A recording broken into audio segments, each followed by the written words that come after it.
Roberto, Richard Conway from BBC. Given that message that you gave to the chairman in that meeting, would you say that same message to fans now? You're going to take Everton to the Champions League? Well, you need to understand the time scale.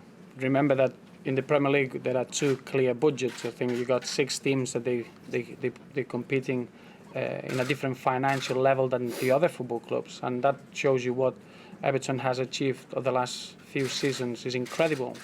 What is true is that not always you need the money to achieve your aims. The only thing you need is the time, and you need to be patient enough and just be hard-working enough in trying to achieve something. Obviously, the aim of Everton Football Club should be to get into Europe and to get into the Champions League. That doesn't mean next season. That doesn't mean the next competition that we go into. That has to be the aim of the football club for the future, because obviously what David Moyes has done over the last 11 years has put that platform in place. That's not going to happen overnight, and that's not going to happen by having a large amount of finances or money coming our way. That's not the case. In football, you need to be creative, you need to find a way to be competitive, and that takes time. And that's what, as Evertonians, we need to look at the future as a football club that we want to be involved in Europe, we want to be in the Championship, but that's going to take process and it's going to take a few steps on the way, and we need to have always that dream to fight for.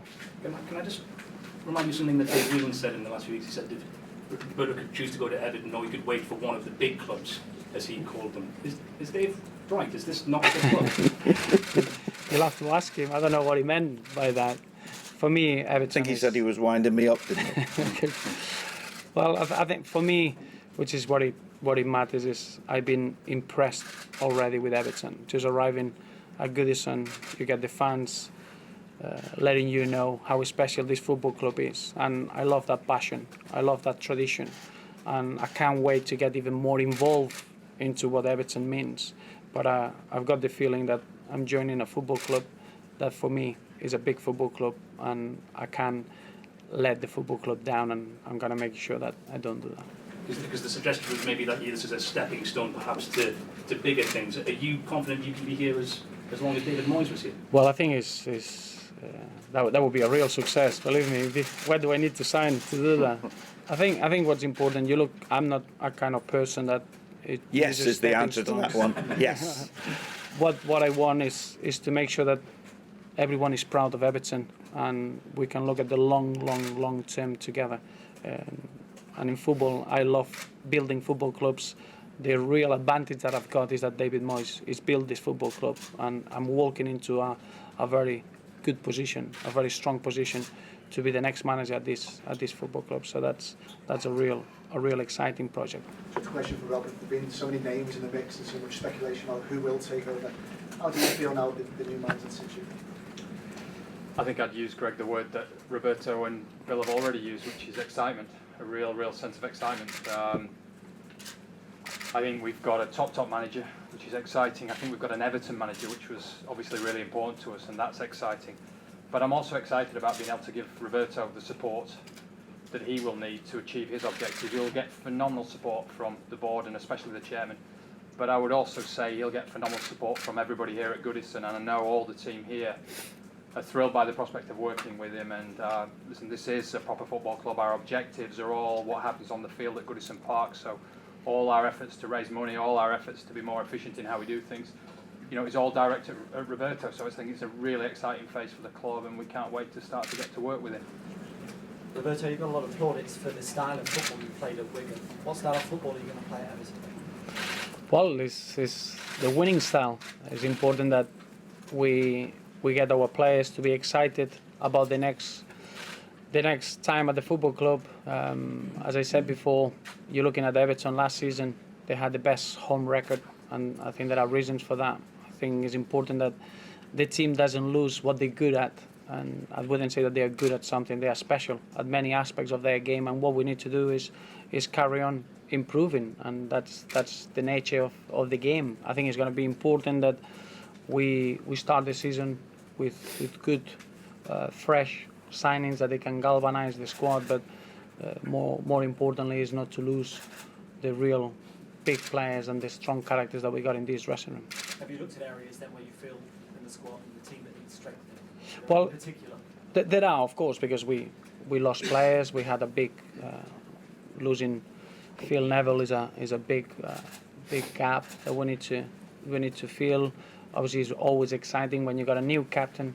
For me, Phil Jagielka is going to be a very, very special, not just a footballer, but a human being at Everton, and he's going to be a real leader.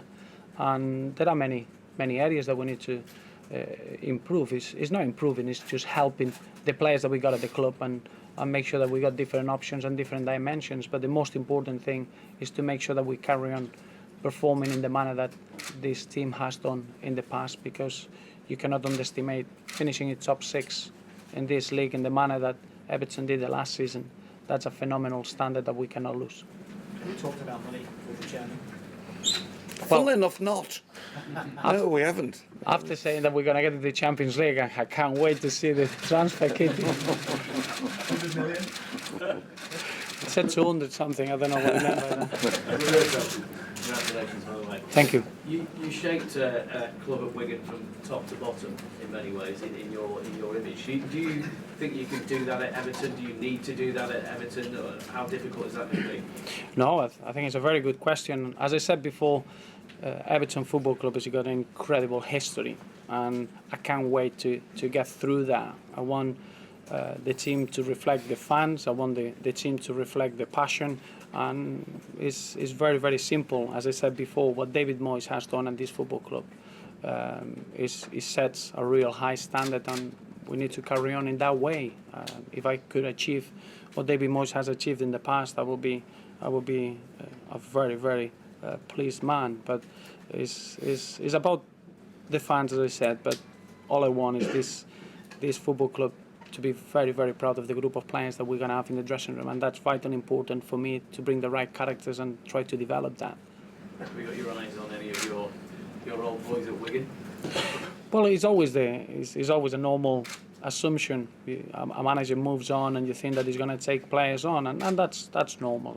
I think when you get to know a player, you get to know the person, and it's important to bring those players along.